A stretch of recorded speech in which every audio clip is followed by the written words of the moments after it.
बिस्मिल्लाहिर्रहमानिर्रहीम। अस्सलाम वालेकुम। सिद्धार्थ फैसल आपके साथ हाजिर खिदमत है। डी चौक में मौजूद है। डी चौक गुज़िश्ता 3 दिन से सुर्खियों की नजर रहा, हेडलाइंस की नजर रहा।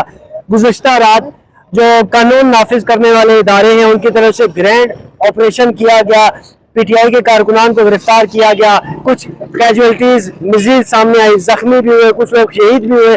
कानून नाफिज करने वाले इदारे ताहाल यहाँ मौजूद हैं, रेंजर्स मौजूद हैं, पुलिस मौजूद है, लेकिन पुलिस ने बैग बांध लिए हैं और वो अपने सफर पे निकलने के लिए तैयार है। डी चौक मौजूदा अब कुछ ट्रैफिक के लिए उसे खोल दिया गया है, कुछ गाड़ियां जो है वो चाइना चौक की तरफ भी निकलने के लिए तैयार हैं, कुछ जो है बस वैसे आप ये कह सकते हैं कि ओवरऑल जो है वो सख्ती है। यहाँ किसी भी गैर मुतल्लिका शख्स को आने की ताहाल इजाजत नहीं है। मेरे साथ आदिल अब्बासी साहब मौजूद है, बड़े अरसे से जो है वो ज़ाहिर है सीनियर रिपोर्टर आप नहीं कह सकते, चीजें देख रहे हैं। अडियाला में जो चीजें चल रही है, हाई कोर्ट सुप्रीम कोर्ट में जो चीजें चल रही है, और डी चौक में एक्सक्लूसिव ये फुटेज लेके आते रहे जो यहाँ जो कारकुनान और जो इदारे उनके दरमियान आप कह सकते हैं हाथापाई जो जारी रही, तो चीजें भी सारी इनसे पूछने की कोशिश करेंगे। मानसेरा में डी चौक से पीटीआई का सफर शुरू हुआ, मानसेरा पे खत्म हुआ, वहां क्या हुआ, वहां क्या बात की गई, और पीटीआई के जो कारकुनान है उन्हें वापस घेरने की कोशिश की जा रही है। घेरा कैसे जा रहा है?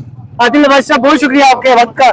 सबसे पहले मुझे बताएं कि गुज़िश्ता 3 दिन 24 नवंबर से आज तक यहाँ क्या हुआ, थोड़ी सी वो डिटेल हमारे साथ शेयर कीजिए। शुक्रिया जी सरदार साहब। 22 नवंबर से शुरू करते हैं। ठीक है, मैं 22 नवंबर से यहाँ पे आना शुरू हो चुका था। जो है कोर्ट रिपोर्टिंग हमने साइट पे रखी थी।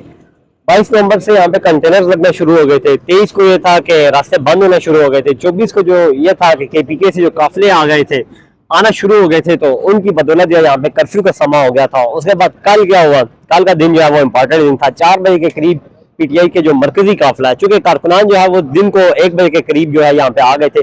4 बजे के करीब जो है तमाम कारकुनान जो है अली अमीन गंडापुर की क़यादत में सामने चाइना चौक पे पहुंच आए थे। रात को तकरीबन 8 साढ़े 8 बजे तक वो यहाँ पे मौजूद रहे। उसके बाद कारकुनान वजीद रहे कि सर डी चौक चले। कारकुनान मतलब इस कदर मुश्तइल थे तो उनकी गाड़ी के पीछे छतों पे चढ़ रहे थे, वो बुशरा बीबी की गाड़ी के पास जा रहे थे, एक ही नारा लगा रहे थे। मैंने अपनी इन कानों से गालियां सुनी है, अली अमीन गंडापुर को दे रहे थे, कह रहे थे कि आप आगे चलो। उसके बाद अचानक बुशरा बीबी की गाड़ी स्टार्ट होती है।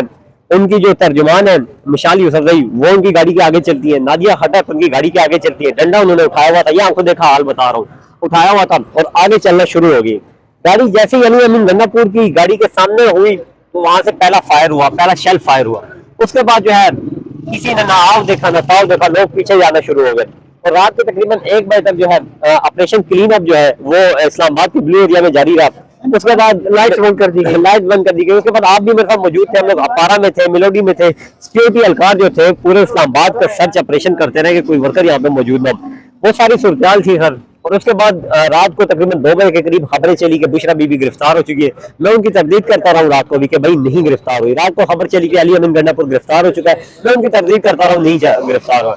सुबह तकरीबन 5 से 6 बजे के करीब खबर आई कि वो मनसेरा के मुकाम पे पहुंच चुके हैं। मनसेरा जो है सूबाई जो है स्पीकर है कौमी असम्बली, सूबाई असम्बली, वो जो है उनके घर पहुंचे हैं। उसके बाद उन्होंने सेक्रेटेरिएट पहुंचे हैं पीटीआई के। 11 बजे जो है उन्होंने ऐलान करना था, कुछ अहम ऐलान करना था। मैं सुबह ही उसके साथ ही बता दिया था कि आज 11 बजे कोई ऐलान होने वाला है, लेकिन वो ऐलान जो है ताखीर का शिकार हुआ। ताखीर का शिकार क्यों हुआ? शायद पार्टी से मशावरत की गई है।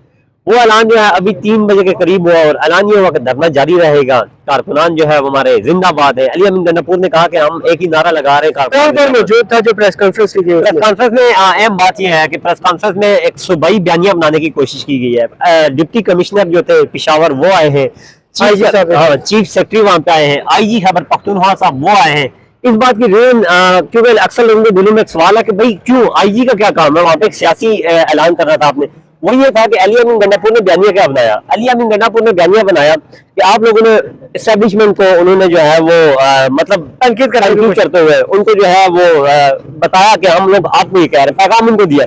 अली अमीन गंडापुर ने कहा जी कि हम लोग जो है एस्टेब्लिशमेंट को बताना चाह रहे हैं, हम लोग अहले इक़्तिदार को बताना चाह रहे हैं कि आपने पहले भी मुल्क तोड़ा है, आप अब भी ये हरकत कर रहे हैं, तो अगर आप लोग हमें जानते हो तो इस तरह ना करो, क्योंकि हम लोग आपका इलाज करना जानते हैं। मतलब एक सूबाई क़यादत को बिठा के बयानिया बनाने का ये ऐलान करने का मकसद ये था कि हमारा चीफ कमिश्नर हमारे साथ है, हमारा चीफ सेक्रेटरी हमारे साथ है, हमारा एक मैसेज दिया गया। हालांकि IG KPK जो है इस वक्त गैर सियासी है। जब ये धरना शुरू हुआ तो KPK पुलिस को एक नोटिफिकेशन जारी किया गया था कि कोई भी पुलिस अफसर जो है इस्लामाबाद नहीं जाएगा। जिसकी जिस थाने की हदूद तक ड्यूटी आती है वो वहां तक सिक्योरिटी जरूर देगा, लेकिन इस्लामाबाद की हदूद में कोई भी सिक्योरिटी एहलकार पुलिस केपीके पुलिस का एहलकार नहीं जाएगा। लेकिन फिर भी मतलब आईजी गैर सियासी था, लेकिन एक बात बताएं आदिल हो गया है। आदिल भाई, एक बात है, आपने कहा कि जलसा या एहतजाज जारी रहेगा, तो सर कहाँ जारी होगा? कोई लोकेशन फाइनल हुई है?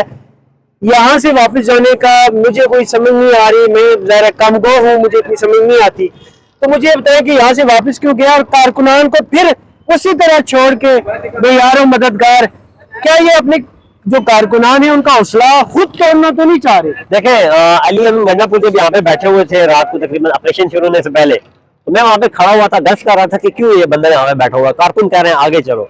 अली अमीन गंडापुर 3 से 4 घंटे अपनी गाड़ी में महसूर रह के रह गया था, मतलब ना वो पेशाब करने गया, ना वो पानी पीने गया, ना वो खाना खाने आया है, खाना उसे गाड़ी के अंदर दिया गया, पानी उसे अंदर दिया गया, बाकी जो दीगर जरूरियात होती है इंसान की उसने कोई पूरी नहीं की।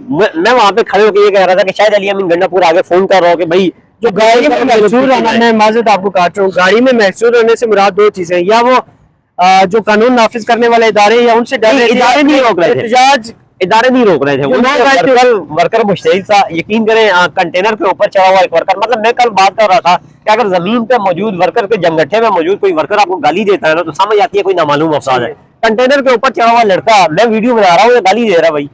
भाई तो किसे गाली दे रहा है? हम लोग तुम लोगों के लिए मार खा रहे हैं, हम लोग यहाँ पे शेलिंग बर्दाश्त कर रहे हैं। तो इस कदर मुश्तहिल कारकुन को हुजूम को साथ लेकर आए थे, जो उनकी गाड़ियों की छतों पे चढ़ा हुआ था, उनकी गाड़ियों की छतों पे चढ़ के उन्हें गालियां दे रहा था। मतलब सियासी वर्कर नहीं देखा, क्योंकि सियासी वर्कर आपको ये जो इस्लामाबाद की साउंडिंग से ये जो चारों अतराफ है, आपको कौन कौन सी क़यादत नजर आई? मुझे वो नाम भी बता दे ताकि लोगों तक पहुंचे कि हम फील्ड में 3 दिन रहे, और कौन कौन से लोग जो वो बड़के मारते थे कि हम ये कर देंगे वो कर देंगे, वो क्या बड़के साबित हुई है? कोई क़यादत पहुंची है? ये भी बताइए। क़यादत में मैंने जिनको देखा है उनके नाम ले लेते हैं, बाकी मैंने सिवाबिया ताहिर को यहाँ पे देखा है, मैंने शरियार रियाज का इंटरव्यू भी किया, वो देखा है। शानदाना गुलजार से मैंने इंटरव्यू किया, वो मैंने देखी है। अली बुखारी को मैंने अपने ऑफिस में जब ऑफिस की छत पे बैठा था, अली बुखारी नीचे पहुंचा था खाना लेके, अली बुखारी साहब मौजूद थे, शुएब शाहीन हाँ वो भी मौजूद थे, शेर अफजल मरवत सबसे पहले पहुंचे, अली अमीन गंडापुर, बुशरा बीबी, उमर अयूब, ये लोग मौजूद थे। बाकी असद के असर मैंने नहीं देखे, शेख वकास अकरम मैंने नहीं देखे, हमाद अजहर साहब जो कि ट्विटर पे बैठ के वो अता भी एक बिल्कुल हकीकत पे मबनी बात कर रहे थे, गर्म कंबल में बैठ के वो ट्वीट, ठीक बात है, आधी से ज्यादा वो मतलब आधे से ज्यादा पीटीआई यहाँ पे थी नहीं। और अभी एक हम लोग ऑफिस में बैठे हुए थे, एक सीनियर जर्नलिस्ट, वो कह रहे थे कि यार आप लोग इतने मंजे हुए सियासतदान हो, आप लोगों को ऑफर दी गई है कि संजानी में बैठो। 2014 का धरना ये था कि एक दिन डी चौक, अगले दिन खान साहब ऐलान करते थे कि कल शाम को सब कारकुनान आए, हम अगला लाए अमल देंगे। अगला लाए अमल होता था चाइना चौक, फिर ये पार्लियामेंट हाउस, फिर पीटीवी, ये सब कुछ। आप संजानी बैठते, प्रेशर बिल्ड करते, वहां पे अपनी फोर्स जो वो जमा करते, मुल्क भर से कारकुनान को वहां पे लाते, फिर आहिस्ता आहिस्ता आप आगे आते। लेकिन आपने ये सब कुछ नहीं किया, आप लोग एक स्ट्रेटेजी की तरफ नहीं आए। और इस बात का इकरार जो है शौकत यूसुफजई भी कर चुका है। शौकत यूसुफजई आपका मिनिस्टर है,